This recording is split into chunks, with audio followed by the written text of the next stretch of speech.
น้องไก่ฝีเท้าของพวกคุณเนี่ยนอกจากจะลุ่มๆดอนๆแล้ว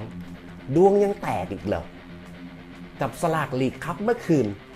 ทีมดีๆมีตั้งเยอะแยะเชฟฟิลด์เวนส์เดย์เซาท์แฮมป์ตันสโต๊ก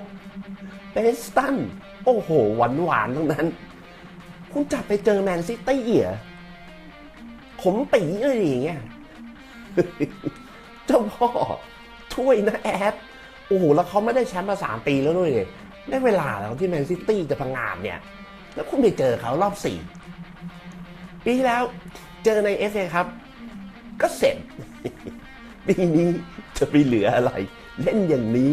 หลังอย่างนี้โอ้โหหลังนี่รั่วอย่างกระชอนชำรุดทุย